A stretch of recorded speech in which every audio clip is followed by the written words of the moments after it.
Magandang araw po sa inyong lahat. Itinatanong po sa amin, bakit daw sinasamba po naming mga kaanib sa Iglesia ni Cristo ang ating Panginoong Hesukristo? Gayong hindi naman Diyos ang pagkilala po namin sa Kanya, kundi Siya po ay tao sa likas na kalagayan. Talaga pong tao ang likas na kalagayan ng ating Panginoong Hesukristo. At yan po ay bababasa sa Biblia. Halimbawa po sa Juan 8:40. Unang Timoteo 2 at 5, at marami pang mga talata po sa Biblia. Subalit kaya namin siya sinasamba, ang ating Panginoong Hesukristo, sapagkat ipinag-uutos po ng ating Panginoon Diyos. Ganito po ang mababasa dito sa Filipos 2:9 hanggang 11. Pakinggan po natin.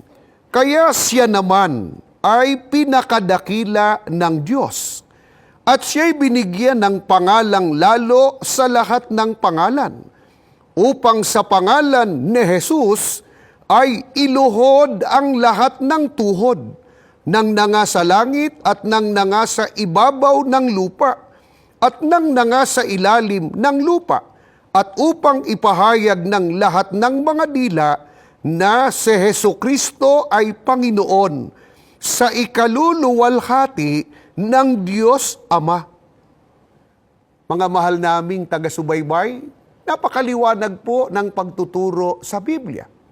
Ang ating Panginoong Hesukristo ay pinakadakila ng Diyos. Binigyan siya ng pangalang lalo sa lahat ng pangalan. Ang sabi pa, upang sa pangalan ni Jesus ay iluhod ang lahat ng mga tuhod. Ano po ang katumbas nito? Ipinag-uutos po na siya ay sambahin. Subalit pakatandaan po natin, hindi po sinabi sa talatang ating binasa na kaya siya ay sasambahin sapagkat siya po ay Diyos. Hindi po. Ano po ang dahilan? Bakit siya dapat sambahin?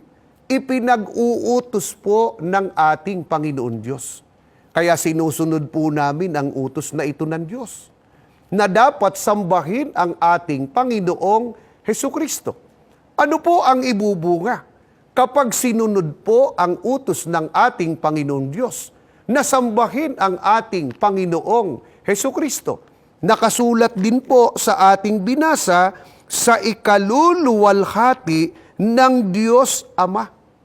Sa makatwid, naluluwalhati po ang ating Panginoong Diyos o nalulugod po siya sa ginagawa po naming pagsamba sa ating Panginoong Hesukristo, sapagkat sinusunod po namin kung ano ang ipinag-uutos ng ating Panginoong Diyos. Muli po, salamat ng marami sa inyong pagsubaybay. Hanggang sa muli po nating pagkikita-kita dito po sa programang Tanong at Sagot.